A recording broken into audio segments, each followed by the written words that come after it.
गांव का नाम था चंद्रपुर, पहाड़ों की गोद में बसा एक छोटा सा लेकिन सुंदर गांव।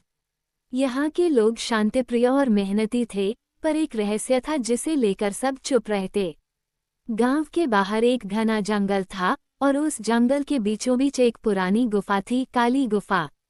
गांव के बुजुर्ग कहते, जो भी उस गुफा में गया वापस नहीं लौटा। लेकिन बच्चे थे कि कहानियों से डरने वाले नहीं होते।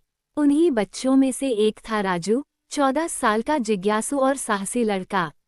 उसकी आंखों में सपने थे और दिल में रोमांच की आग। एक दिन गांव में बिजली चमकी, तूफान आया और अजीब सी आवाजें गूंजने लगीं। अगली सुबह राजू ने गुफा के पास एक अजीब चमकती चीज देखी।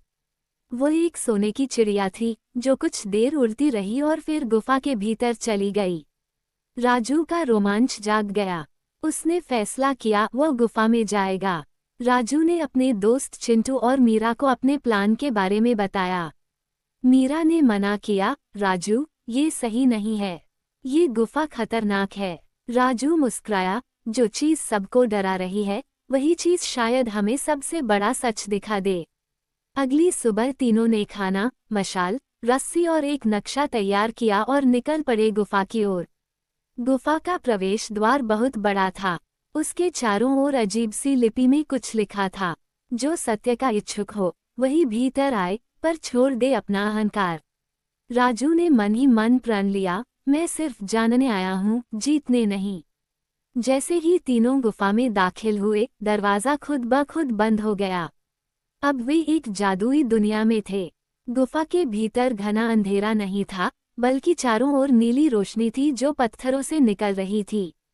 हवा में सुगंध थी और जमीन पर चमकते फूल। ये तो कोई दूसरी दुनिया है, चिंटू ने हैरानी से कहा। कुछ दूरी पर एक पत्थर का पुल था, जो हवा में लटका हुआ था। उसके नीचे गहराई में रंग बिरंगे जलधाराएं बह रही थीं।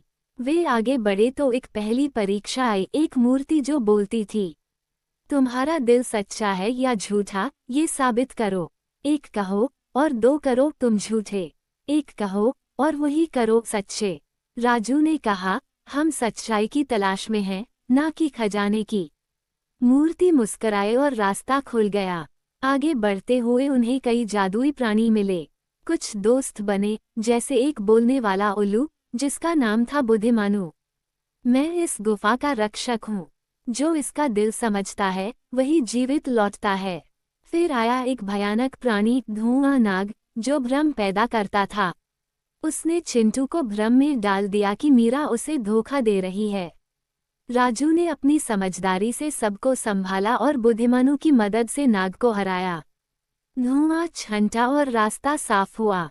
चलते चलते तीनों एक विशाल वृक्ष के पास पहुंचे, जो बोल सकता था।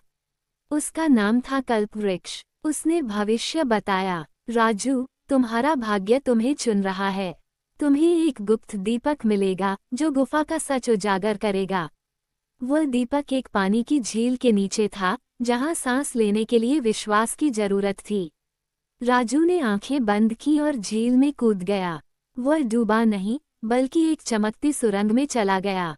वहां उसे दीपक मिला, जो नीली लौ से जल रहा था। दीपक के साथ जैसे ही वे सबसे अंदर की सुरंग में पहुंचे, एक परी प्रकट हुई। उसकी आंखें चांद जैसी चमकती थीं। मैं हूँ इस गुफा की आत्मा, चंद्रलेखा।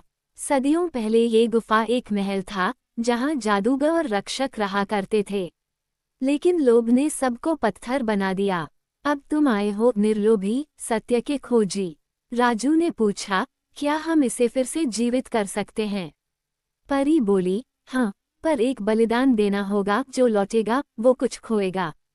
मीरा आगे आई, मैं अपनी याददाश्त खो दूंगी, पर अगर ये दुनिया फिर से सुंदर बनती है तो मुझे मंजूर है। राजू और चिंटू चौंक गए, पर परी ने मुस्कुराकर कहा, तुम सब सच्चे हो, इसलिए मैं बलिदान नहीं लूंगी बल्कि आशीर्वाद दूंगी। गुफा धीरे धीरे उजली होने लगी। पत्थर जीवित होने लगे। चारों ओर संगीत गूंजा और जादू फिर से जाग गया। तीनों दोस्त बाहर निकले, पर अब गुफा बदल गई थी। वह अब एक जादुई विद्यालय बन चुकी थी, जहां गांव के बच्चे जादू और अच्छाई सीख सकते थे। गांव वाले चकित थे, पर अब डर नहीं था, बल्कि आश्चर्य और गर्व था।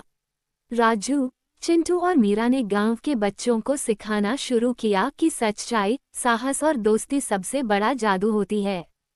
गुफा अब एक रहस्य नहीं, बल्कि एक सीख बन चुकी थी, और वहां लिखा गया, यहाँ वो प्रवेश पाएंगे जो दिल से पवित्र हैं और जो सच्चाई की खोज में हैं।